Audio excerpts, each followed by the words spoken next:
नमस्कार दोस्तों, स्वागत है आप सभी का बायोलॉजी बूस्टर में। और दोस्तों ये जो वीडियो है ये 11th क्लास स्टूडेंट्स के लिए है।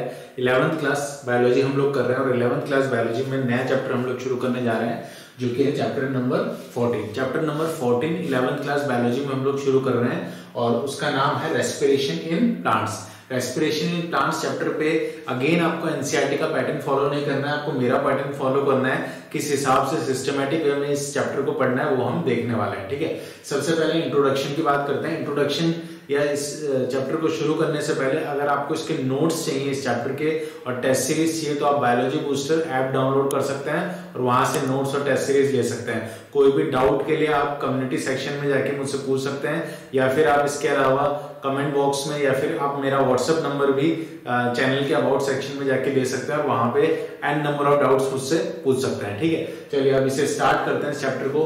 इंट्रोडक्शन, सबसे पहले रेस्पिरेशन इन प्लांट्स होता क्या है ये देखते हैं। Introduction, all living organisms need energy for carrying out daily life activities like absorption, transport, movement, reproduction और इवन ब्रीदिंग। देखो, ऑल लिविंग ऑर्गेनिज्म, जितने भी लिविंग ऑर्गेनिजम्स हैं, all living organism need energy, उनको एनर्जी चाहिए for carrying out daily life activity. For carrying out what? For carrying out daily life activities like absorption, transportation, movement, reproduction और even breathing. किसी भी काम को करने के लिए एक एनर्जी चाहिए, एक नीड ऑफ एनर्जी चाहिए। ठीक है, एक एनर्जी की रिक्वायरमेंट होती है।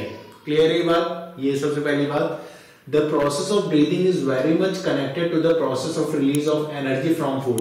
Process of breathing जो है, सांस अंदर लेना और बाहर छोड़ना, प्रोसेस ऑफ ब्रीदिंग जो है बहुत ज्यादा कनेक्टेड है। ठीक है, process of breathing is very much connected to the process of release of energy from food. Food से एनर्जी निकालने का जो प्रोसेस है और प्रोसेस ऑफ ब्रीदिंग जो है, इनमें समानता है, कुछ इनमें कनेक्शन है। कुछ क्या कनेक्शन है वो हम देखेंगे अब। ठीक है, all the energy required for life processes is obtained by oxidation of food.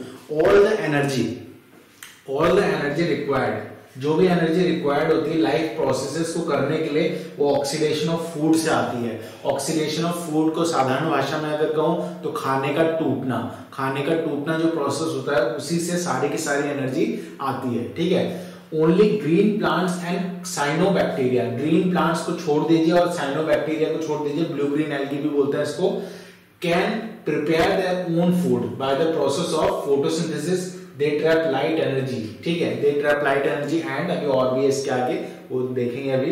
तो सबसे पहली बात आप ये ध्यान रखिए कि साइनोबैक्टीरिया और प्लांट को छोड़ के जो भी है दूसरे ऑर्गेनिज्म वो डिपेंड करते हैं किस पे? प्लांट्स पे। ठीक है, क्योंकि वो हेटेरोट्रॉफ्स हैं। ऑटोट्रॉफ्स कौन होते हैं? साइनोबैक्टीरिया और प्लांट, ग्रीन प्लांट जो है वो ऑटोट्रॉफ्स हैं, तो वो अपना खाना खुद बनाते हैं। लेकिन इसके अलावा जितने भी दूसरे हैं वो सारे के सारे डिपेंडेंट है प्लांट्स पे और प्लांट्स डिपेंडेंट है अल्टीमेटली सन पे। ठीक है, क्लियर ये बात? यहाँ पे ये बात बताई गई कि एनर्जी रिक्वायर्ड है बहुत ज्यादा किसी भी काम को करने के लिए और एनर्जी रोजमर्रा के जो काम होते हैं उनको करने के लिए भी आवश्यक है। और एनर्जी कहाँ से मिलती है? एनर्जी मिलती है ऑक्सीडेशन ऑफ फूड से। ठीक है, ऑक्सीडेशन ऑफ फूड यानी कि खाने का टूटना। ब्रीदिंग जो होता है, हवा को अंदर लेना और बाहर छोड़ना, ब्रीदिंग जो होता है काफी हद तक ऑक्सीडेशन ऑफ फूड से संबंधित है। ठीक है, या एनर्जी का जो फूड से निकालने का जो प्रोसेस है, फूड में से एनर्जी निकालने का जो प्रोसेस है उससे संबंधित है। तो कैसे संबंधित है ये सारी बातें हम अब समझने वाले हैं आगे इस वीडियो में। ठीक है, क्लियर है ये बात? दोस्तों, जो ग्रीन प्लांट्स हैं और जो साइनोबैक्टीरिया हैं वो लाइट को ट्रैप करते हैं और convert it into chemical energy that is stored in the bonds of carbohydrate like glucose, sucrose, starch. समझ में आई ये बात कि जो साइनोबैक्टीरिया है प्लस जो ग्रीन प्लांट्स हैं वो बेसिकली क्या कर रहे हैं? लाइट को ट्रैप कर रहे हैं और कन्वर्ट कर रहे हैं उसको केमिकल एनर्जी में that is stored in the bonds of carbohydrates. वो किसके फॉर्म में? बॉन्ड्स के फॉर्म में स्टोर्ड हो गई कार्बोहाइड्रेट्स में, जैसे कि ग्लूकोज में, सुक्रोज में, स्टार्च में। ठीक है, सिंपल सी बात है। In green plants too not all cells, tissues and organs photosynthesize. Only cells contain chloroplast that are mostly often located in the superficial layers carry out photosynthesis. ये बहुत कमाल की बात है कि ग्रीन प्लांट फोटोसिंथेसिस करता है। इसका ये मतलब नहीं कि पूरा ग्रीन प्लांट ही फोटोसिंथेसिस करेगा। ग्रीन प्लांट्स में भी, in green plants too not only all cells, tissues and organs photosynthesise, only cells, सारे ऑर्गन्स या सारे सेल्स जो है फोटोसिंथेसिस नहीं करते हैं। ओनली सेल्स कंटेनिंग क्लोरोप्लास्ट, जिन सेल्स में क्लोरोप्लास्ट होता है, ग्रीन प्लांट्स में ज्यादातर क्लोरोप्लास्ट होता है, तो वही फोटोसिंथेसिस करता है। That are mostly often located in the superficial layer carry out photosynthesis. Chloroplast वाले सेल ही, जिन सेल में क्लोरोप्लास्ट होता है वही फोटोसिंथेसिस करते हैं, और ये ज्यादातर सुपरफिशियल लेयर में पाए जाते हैं। ज्यादातर ये सुपरफिशियल लेयर में होते हैं प्लांट्स के, ठीक है, ऊपरी त्वचा में। Hence, even in green plants, all other organs, tissues, and cells that are non-green need food for oxidation. Hence, food has to be translocated to all non-green parts. देखो सिंपल सी बात है कि फोटोसिंथेसिस जो है ना, फोटोसिंथेसिस सिर्फ green part कर रहे हैं, लेकिन जो नॉन ग्रीन पार्ट है उनको भी तो फूड चाहिए, तो वो फूड वहां तक पहुंचना चाहिए, वो फूड वहां तक ट्रांसलोकेट होना चाहिए, तभी पूरा प्रोसेस हो पाएगा। ठीक है, देखो ग्रीन पार्ट जो है वो फोटोसिंथेसिस कर रहा है, वो एनर्जी बना रहा है, वो ग्लूकोज बना रहा है, ठीक है, लेकिन जो एनर्जी दूसरे सेल्स हैं, दूसरे जो नॉन ग्रीन पार्ट्स हैं प्लांट के, उनको भी तो एनर्जी चाहिए, तो वो एनर्जी कैसे मिलेगी? वो ट्रांसलोकेशन होगा उस फूड पार्टिकल का from green parts to non green parts. ठीक है, तो वही चीज बताई गई है। Hence even in green plants all other organs, tissues and cells that are non-green need for oxidation. Hence food has to be translocated to all non-green parts. Simple सी बात है। Animals are heterotrophic. एनिमल्स कैसे होते हैं? Heterotrophic होते हैं, मतलब दूसरे पे डिपेंडेंट रहते हैं खाने के लिए, या तो किसी एनिमल को खाते हैं या किसी प्लांट को खाते हैं। ठीक है, हेट्रोट्रॉफिक होते हैं वो, that is they obtain food from plants directly. Herbivores भी हो सकते हैं और इनडायरेक्टली कार्निवोर्स। ठीक है, देखो मेन ये बात है कि एनिमल्स हेट्रोट्रॉफिक होते हैं, एनिमल्स ऑटोट्रॉफिक तो नहीं है। ऑटोट्रॉफिक कौन होता है? जो अपना खाना खुद बनाता है, तो ऑटोट्रॉफिक तो एनिमल नहीं है। हेट्रोट्रॉफिक या हेट्रोट्रॉफिक भी दो प्रकार के होते हैं, जो अपना खाना प्लांट से ले वो होते हैं हर्बीवोर्स, जो डायरेक्टली अपना खाना प्लांट से ले वो होते हैं हर्बीवोर, और जो अपना खाना इनडायरेक्टली प्लांट से ले, मतलब इनडायरेक्टली का मतलब हुआ कि वो एनिमल किसी दूसरे एनिमल को खा रहा है, और वो एनिमल, वो पहला वाला एनिमल जो है किसी प्लांट को खा रहा है। ठीक है, तो अल्टीमेटली घूम फिर के प्लांट से एनर्जी मिल रही है, तो इनडायरेक्टली बोला है, इसीलिए इनडायरेक्टली प्लांट से एनर्जी अगर लेते हैं तो कार्निवोर्स हैं, और डायरेक्टली अगर प्लांट को खा जाते हैं, प्लांट से एनर्जी लेते हैं तो हार्बिवोर्स हैं। ठीक है, क्लियर है ये बात? सैप्रोफाइट, सैप्रोफाइट एक अलग कैटेगरी है। Saprophytes like fungi are dependent on dead and decaying matter. Saprophyte जो होते हैं वो डेड एंड डिकेइंग मैटर पे लाया करते हैं, वो डेड एंड डिकेइंग मैटर पे डिपेंडेंट होते हैं, और फंगी जो होते हैं वो मेनली इस कैटेगरी में आते हैं। सैप्रोफाइट्स कौन होते हैं? जो डेड डिकेइंग चीजों को खाए या डेड डिकेइंग चीजों को कन्वर्ट करे सिंपलर फॉर्म में। ठीक है, वो कौन होते हैं? उसके एग्जाम्पल जैसे फंजाई या फंगी भी बोल सकते हैं, दोनों ही बातें सही है, दोनों ही प्रोनाउंसिएशन सही है। तो फंगी जो होता है वही आपका सैप्रोफाइट्स है, जो क्या करता है? डेड एंड डिकेइंग मैटर पे फीड करता है और उसे सिंपल फॉर्म में कन्वर्ट कर देता है। दोस्तों, तो और कुछ चीजें समझते हैं।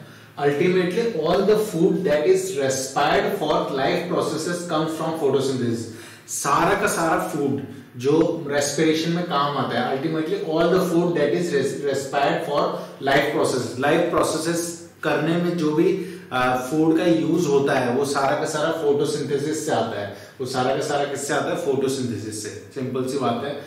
This chapter deals with cellular respiration. इस चैप्टर में बेसिकली हम क्या डील करेंगे? सेलुलर रेस्पिरेशन डील करेंगे, और the mechanism of breakdown of food material within the cell to release energy and the trapping of this energy for synthesis of ATP. देखो, respiration एक यहाँ plant का respiration इस chapter में हम पढ़ेंगे, और एक रेस्पिरेशन आपका ह्यूमन फिजियोलॉजी में भी या एनिमल फिजियोलॉजी में भी आएगा। ठीक है, तो रेस्पिरेशन वो अलग है, ये अलग है।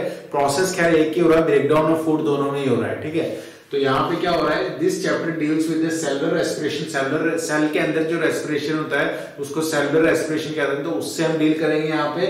और the mechanism of breakdown of food material, और the mechanism of breakdown of food material within cell. Cell के अंदर क्या मैकेनिज्म है फूड के ब्रेकडाउन का, ताकि उससे एनर्जी रिलीज हो पाए, and the trapping of this energy, और उस एनर्जी को ट्रैप करना for the synthesis of ATP. ये पूरा जो प्रोसेस है इस चैप्टर में हम डिटेल में पढ़ेंगे इन प्लांट्स के अंदर। ठीक है, क्लियर है ये बात?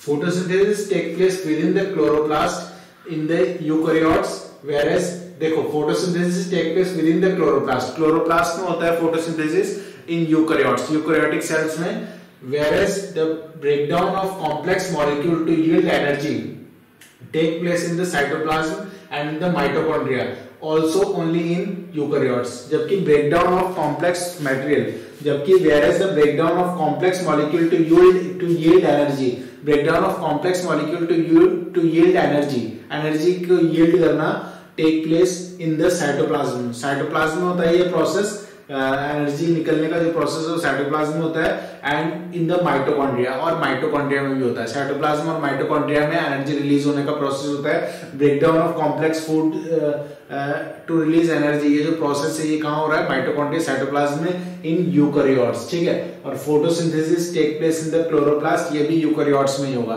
प्लांट यूकैरियोट्स ही ऑब्वियस सी बात है, ठीक है। तो ये दोनों प्रोसेस जो है यूकैरियोट्स में हो रहे हैं। कौन से दो प्रोसेस, पहला प्रोसेस फोटोसिंथेसिस का जो कहां पे हो रहा है, क्लोरोप्लास्ट में इन यूकैरियोट्स में, और दूसरा step breakdown of energy, breakdown of food to yield energy, ये कहां पे हो रहा है, साइटोप्लाज्म में भी हो रहा है और इसके अलावा माइटोकॉन्ड्रिया में भी हो रहा है, ठीक है। जबकि क्लोरोप्लास्ट ये आपके यूकैरियोटिक सेल में ही हो रहा है, ये भी दोनों प्रोसेस यूकैरियोटिक सेल में ही हो रहे हैं, ठीक है। क्लियर है ये बात, थोड़ा सा कॉम्प्लेक्स है, ढंग से समझना है इसको, ठीक है। The breaking of CC bond of carbon-carbon bond, the breakdown of carbon-carbon bond of complex compound through oxidation within the cells, leading to release of a considerable amount of energy is called respiration. Respiration क्या होता है, देखो, the breakdown of carbon-carbon bond of complex compound through oxidation, oxidation के through carbon-carbon bond को तोड़ना, ठीक है। The breaking of CC bond या carbon-carbon bond of complex compound through oxidation within the cell, leading to release of considerable amount of energy is called respiration. तो respiration क्या है, the breakdown of carbon-carbon bond of complex compound through oxidation within the cells, cells के अंदर carbon-carbon bond का टूटना, complex compound का oxidation होना, leading to release of considerable amount of energy, जिससे कि एनर्जी रिलीज होती है, इज कॉल्ड रेस्पिरेशन। यही तो होता है रेस्पिरेशन। देखो सिंपल सी बात है, रेस्पिरेशन क्या होता है, रेस्पिरेशन का मतलब हुआ कि कार्बन कार्बन बॉन्ड का टूटना, और उसके एवज में कार्बन कार्बन बॉन्ड जब टूटेगा तो उससे क्या होगा, एनर्जी रिलीज होगी, ठीक है। कार्बन कार्बन बॉन्ड जब टूटेगा तो उससे एनर्जी रिलीज होगी, और वो एनर्जी जो है यूटिलाइज होगी फर्दर दूसरे प्रोसेसेस में, ठीक है। तो कार्बन कार्बन बॉन्ड का टूटना और फूड मॉलिक्यूल्स में से, और उसमें से एनर्जी निकलना, ठीक है, ये जो कंप्लीट प्रोसेस होता है, और उस एनर्जी का स्टोर होना एटीपी के फॉर्म में, ये कंप्लीट जो प्रोसेस होता है इसको हम कहते हैं रेस्पिरेशन, ठीक है। क्लियर है ये बात। The compound that are oxidised during this process are known as respiratory substance. The compound that are oxidised, जो कंपाउंड इस प्रोसेस में ऑक्सीडाइज होते हैं, the compound that are oxidised during this process are known as respiratory substrates. जो compound इसमें oxidise होते हैं वो कहलाते हैं रेस्पिरेटरी सबस्ट्रेट्स, ठीक है। The compound that are oxidised during this process are known as respiratory substrates, तो वो रेस्पिरेटरी सबस्ट्रेट्स कहलाते हैं, ठीक है। तो दोस्तों इस वीडियो में इतना ही रखते हैं। ये इंट्रोडक्टरी वीडियो था आपका, पार्ट 1 था ये, और इसमें इंट्रोडक्शन हमने देखा इस चैप्टर का। इसके आगे वाले वीडियो में इसको कंटिन्यू करेंगे। Thanks for watching this video, love you all.